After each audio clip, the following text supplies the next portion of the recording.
నమస్తే. Welcome to plus TV Telangana. ప్రస్తుతం మనం ఏదైతే సమ్మక్క సారక్క మేడారం జాతరలో జరిగినటువంటి కోవా బన్ ఇష్యూ ఏదైతే ఉందో సంచలనం రేపింది. దీనికి సంబంధించి కోవా బన్ అమ్మేటువంటి వ్యక్తి అది తినడం వల్ల మత మార్పిడి జరుగుతూ ఉంది. హిందువులకు పిల్లలు పుట్టట్లేదు అని చెప్పేసి పెద్ద ఎత్తున కూడా అక్కడ ప్రచారం జరిగింది. ఇది అసలు వాస్తవమా అవాస్తవమా అని చెప్పేసి పెద్ద ఎత్తున చర్చ జరుగుతూ ఉంది. దీనికి సంబంధించి చాలా మంది మద్దతుదారులు పలుకుతా ఉన్నారు. కోవా బన్ అమ్మేటువంటి వ్యక్తి ఆ బన్ను తింటా ఉంటే చాలా మంది కళ్ళలో నీళ్లు తిరిగాయి. అసలు ఎందుకు అంత ఏదైతే చిరు వ్యాపారి యొక్క బిజినెస్ ఎందుకు లాస్ చేయాలని చూస్తా ఉన్నారు. ఇటువంటి అంటే ముస్లింస్ అయితే అయిపోయినా ఎందుకు పెద్ద ఎత్తున కూడా ఈ దేశంలో ముస్లింలను ఎందుకు ఇంత కించపరుస్తూ ఉంటారు, ఎందుకు వ్యతిరేకంగా చూస్తూ ఉంటారు అని చెప్పి చాలా మంది కూడా లక్షల వేల సంఖ్యలో సోషల్ మీడియాలో సపోర్ట్ గా వచ్చిన పరిస్థితి. ఇదే అంశం పైన అసలు నిజ నిర్ధారణ చేయడానికి అయితే మనం దీనికి సంబంధించి ఏదైతే కర్నూలు జిల్లాలోని శ్రీశైలం నియోజకవర్గంలో వెలుగొండ అనే గ్రామంలో ఏదైతే నిన్న బాధితులు ఎవరైతే ఉన్నారో మేడారం జాతరలో ఉన్నటువంటి కోవబన్ యొక్క బాధితుల ఇంటి దగ్గరికి రావడం జరిగింది. ఇదే వాళ్ళు దీనికి సంబంధించి ఇక్కడే వాళ్ళు ఆ కోవబన్ సంబంధించిన సామాగ్రి ఇక్కడే తయారు చేస్తారు. మాట్లాడడం అసలు ఏం జరిగింది, వీళ్ళు ఎప్పటి నుంచి వ్యాపారం చేస్తా ఉన్నారు, వీళ్ళకి ఎంత ఏంటని చెప్పేసి వాళ్ళ ఫాదర్ మధ్యలో సార్ మాట్లాడడం అలా చెప్పండి. మీ పేరు? నా పేరు వస్తుంది సార్. అంటే ఎప్పటి నుంచి చేస్తా ఉన్నారు ఈ వ్యాపారం? ఒక 50-60 సంవత్సరాల నుంచి చూస్తూనే ఉన్నాం. ఇదే వ్యాపారం మాది. మేము అమ్మేది 2 రకాల కవ్వ. ముందు నేను అప్పులు అమ్ముతా, పాలు చక్కెర కవ్వ. ఆ బండ్లో అయితే పాలు చక్కెర రవ్వ, ఈ 3 ఐటాలే వేసి అమ్ముతా. ఏమంటే ఆ పాలు చక్కెర రవ్వ అయితే కొంచెం రవ్వ లెక్క కవ్వ అవుతుంది అని అయితే కొంచెం అది ఒక బండ్ వచ్చేసి మాకు ₹1.5 పడుతుంది. ఇది కవ్వ వచ్చేసి ఒక ₹5 పడుతుంది. దాంట్లో ఒక పీస్ లో మొత్తం కలిపి ఒక ₹2 వస్తుంది మాకు. బాడిగ ఖర్చులు, ఛార్జీ ఖర్చులు, పెట్రోల్, డీజిల్ అవి గివి వేసి వస్తాయి. అంతేకాని మాకు ఏం రాదు. దాంట్లో రొట్టె మీద ఒక పీసు మీద ₹10 అంటే ఒక పీసు మీద ₹2 వస్తుంది. ఎన్ని పీసులు అన్ని ₹2 వస్తుంది మాకు. అంటే ఒక బ్రెడ్ గా మీకు ఎంత మిగులుతుంది? ఒక బెడ్ మీద వచ్చేసి ₹18 ప్యాకెట్ పడుతుంది. 120 అవుతుంది. 12కి 120 అవుతుంది. అంతేకాని ఇంకా ఒక 2000, 4500 దాంట్లో ఒక 600-500 కూలీ పడుతుంది మాకు. అవి తిరుగుతూనే ఉండం మొత్తం పోయి ఒక కూలీ లెక్క వస్తుంది. ఒక వారం 6 రోజులు 5 రోజులు పోయి వస్తారు మా పిల్లలు. మొత్తానికి మొత్తం కూలి పడుతుంది ఒక 500-600 అంతే. అంత దూరం అంటే కొంచెం సరుకు తీసుకుపోయినాము. నా రోజులే తల్లి జాతర కదా, అప్పుడు అయిపోతుంది లే, నా రోజులే కదా అనుకుని వస్తా అంటే ఇంకా వాళ్ళు ఆ సార్ ఎవరో తెలియదు మాకు. కానీ మా పిల్లడికి మీరు ఎందుకు అది పిల్లలు కవ్వ తింటే పిల్లలు పుట్టారు, దీంట్లో పురుగు ఉంది, అది ఏమో ఎన్నో రకాలు చెప్పాడు. పిల్లలు అంత పెద్దలకు అంత తెస్తున్నా అంటే నువ్వు అమ్ముతున్నావు, నువ్వు తినడం లేదో, తింటున్నా మేడం అని భయపించింది ఆ టీవీ వాళ్ళు. భయపడితే మా పిల్లలు ఘబరాపడి తిన్నాడు. తింటే ఒకరు రకం చేత ఘబరాపడి పడ్డాడు పిల్లడు. ఏం కుడతారేమో వీళ్ళు, అబ్బా ఏమో బతకడానికి వస్తే నాకు కుడతారేమో అని భయపడ్డాడు పిల్లడు. అంటే వాళ్ళు ఏం చెప్తున్నారు అంటే హిందువులకు పిల్లలు పుట్టకుండా వీళ్ళేమో ఈ కోవాలో కలిపారు, అలాగే ఉమ్ముతున్నారు దీనిపైన, దీనికి సంబంధించి కూడా ఇటువంటి జరుగుతూ ఉన్నాయి, మత మార్పిడి కోసం అని చేస్తున్నారు, చాలా రకాలుగా మాట్లాడుతూ ఉన్నారు. అంటే మీకు ఏమనిపిస్తా ఉంది ఇటువంటి మాటలు మాట్లాడుతూ ఉంటే? మా హిందువులు కూడా వేస్తాం కవ్వ, మా ముస్లింస్ కూడా వేస్తాము. యా సందులో పోరి, యా పొందులో పోరి, యా ఊరికి పోయి కవ్వ బన్ అమ్ముకే వల్ల మేము మాకేమొస్తుంది? మీకు నష్టం చేస్తే మాకేమొస్తుంది చెప్పరి? మాకు పెళ్ళం బిడ్డలు ఉన్నారు, సన్న పిల్లలు ఉన్నారు. ఎవరికి చేస్తే ఆయన దేవుడు చూసుకుంటాడు. ఇక్కడ రాసి పెడుతుంటాడు. భూమాత ఎత్తి పెడతదే, ఒరే ఎన్ని సాగాలు ఇంకా అయిపోయింది, టైం అయిపోయింది, భూమాత తీసుకుపోతుంది. యామాన్లు కూడా కదా. అంతేగాని మోసం దగా టక్కర్ లేదు సార్. పాలకవ ఉచ్చి 60-70 సంవత్సరాల నుంచి అమ్ముతూనే ఉన్నాం మేము. ఇదే మాకు అన్నం పెట్టేది. అంతేగాని మాకు మోసం లే, టక్కర్లే.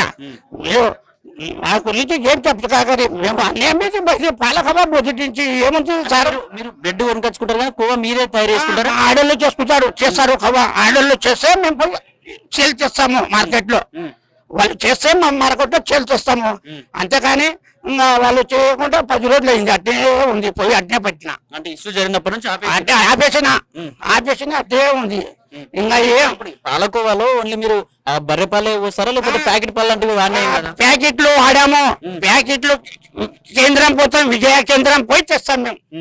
మా విజయ కేంద్రం ఆయన చేస్తారు, మేము చూసుకొని అమ్ముతాం. ప్యూర్ పాలు మది ఆయన వేస్తుంటాడు. అప్పు గిప్పు వేస్తే నా పొగ వచ్చి నీకు డబ్బులు వేస్తాను అంటే సరే ఒక 60 లీటరు 70 లీటర్ 80 లీటర్ వేస్తాడు.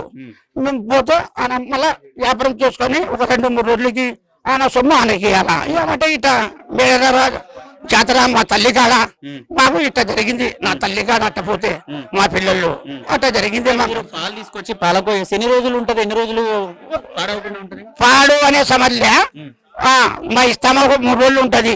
ఆ జాతర 4 రోజులు అంట. ఒక రోజు ముందే పోయినారు. దూరం ప్రయాణం కదా, ఒక 6-7 కిలోమీటర్లు ఉంటది అని ఒకరోజు ముందే పోతారు. ఆ జాతర 4 రోజులు చేసుకుని వస్తారన్నారు పిల్లలు. ఇంతవరకు మా కవ్వ పారేస్తున్నారు, మా పని పారేస్తున్నారు. నష్టపరిహారం మొత్తం పడేసిరు, పడికి రావాలి అంటే వాళ్ళు ఏమంటారంటే మొత్తం నాచు వచ్చింది, బూజు పట్టినట్టుంది, ఇవి కావాలని ఎక్స్పైరీ డేట్ అయిపోయినా కూడా అమ్ముతా ఉన్నారు అని చెప్పి వాళ్ళు ఎప్పుడప్పుడు ఫ్రెష్ కవ్వ ఆ తల్లి జాతర జరుగుతూనే తయారు చేసుకుని ఒకరోజు ముందే పోయినారు మా పిల్లడు పోతే ఇట్లా జరిగింది అలా. అంతేకాని ఎప్పుడప్పుడు సరుకు ఫ్రెష్ ఉంటది. ఫ్రెష్ గా తరలిస్తారా లేకపోతే ఎక్కువ తీసుకెళ్తారా జాతర? ఒక 20 కిలో 30 కిలో ఎక్కువ తీసుకోవాలి. ఎక్కువ జాతర కదా, లక్షల మంది వస్తారు ఆడ అని కొంచెం ఎక్కువ తీసుకోపోతాము. కొంచెం తీసుకోపోతే మాకు ఏడ గిట్టుబాటు అవుతుంది. ఎక్కువ తీసుకోపోతాం మాట. ఎక్కువ తీసుకోపోతే జనాలు వస్తుంటారు, అమ్ముకుంటాం అని మా వ్యాపారం అంతే. ఇప్పుడు ఎక్కడ ఏదైనా జాతరలో హిందూ దేవాలయాలకు సంబంధించిన జాతరలో వెళ్ళినప్పుడు ముస్లిం రావద్దు అని చెప్పి ఇటువంటి ఆపిరా వేరే వ్యాపారస్తులు ఇంతవరకు మనకు మన ఏరియాలో మా హిందువులు వచ్చిన కూడా చేసుకున్న వ్యాపారం అంటా. కూకున్న ఎండలో వ్యాపారం చేస్తున్నా నీడకు రన్నా అంటాం మేము. అన్నా నువ్వు ఎండకు ఎందుకు నీడకు రన్నా అని మా ముస్లింలు చెప్పారు. ఇక్కడ మా ఏరియాలో హిందూ కూడా చెప్పారు. అందరి ఇదే మనుషులు అప్పు చెప్పు చేసుకుని ఇదే మాకు రొట్టెలేదే దుక్కలేనిదే అంటారు చూడు. అంటే మా వ్యాపారం అంతేకాని ఈడ అన్న తమ్ముళ్ళు లెక్కనే ఉంటాం మేము. ఏమో జరిగింది ఆ టీవీలో ఏం చెప్పినా రాలే అంటే బతకడానికి ముస్లిం హిందీయం అందరికి కడుపు ఉన్నాయి. వస్తాయి, అందరికి వస్తాయి.